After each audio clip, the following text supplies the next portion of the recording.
Всем привет! Новый москвич все-таки сделают китайцы. КАМАЗ, Минпромторг и московские власти уже завершают переговоры с китайскими компаниями. Но перед тем, как рассказать про импортозамещение по-русски, прошу вас подписаться на канал и поставить лайк прямо сейчас. За это в конце с меня не смешной анекдот. Новый москвич, который будет выпускаться на бывшем заводе Renault, получит базу одного из китайских автомобилей.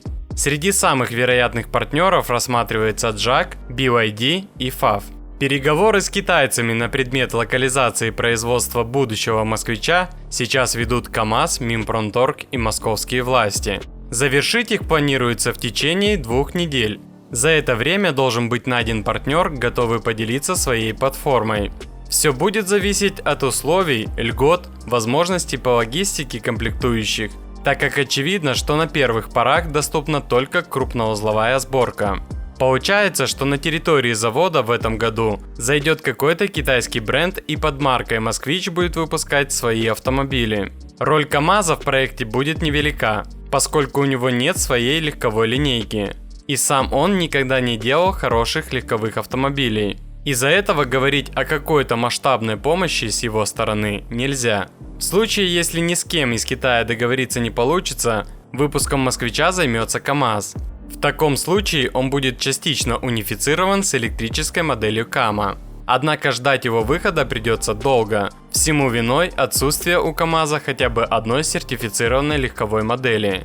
Сейчас на московском заводе демонтируется часть сварочного цеха.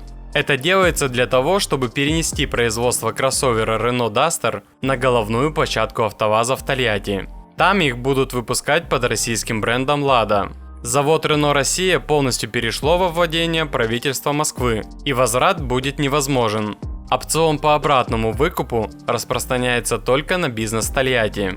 Также обещают, что новый москвич будет доступным по цене автомобилям, иначе нет смысла даже начинать его делать. В целом вся ситуация выглядит фантастикой. Заводы АвтоВАЗа стоят, зато москвич возрождают. Ну и обещанная мною шутка юмора.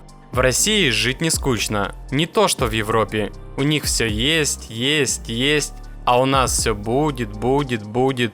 А на этом все. Буду держать вас в курсе всех событий. Очень интересно узнать ваше мнение по этому поводу. Сколько должен стоить новый москвич? Давайте пообщаемся и подискутируем. И не забудьте за мою работу поставить свой царский лайк, подписаться на канал и нажать на колокольчик. И самое главное, терпения, холодного рассудка и мирного неба над головой.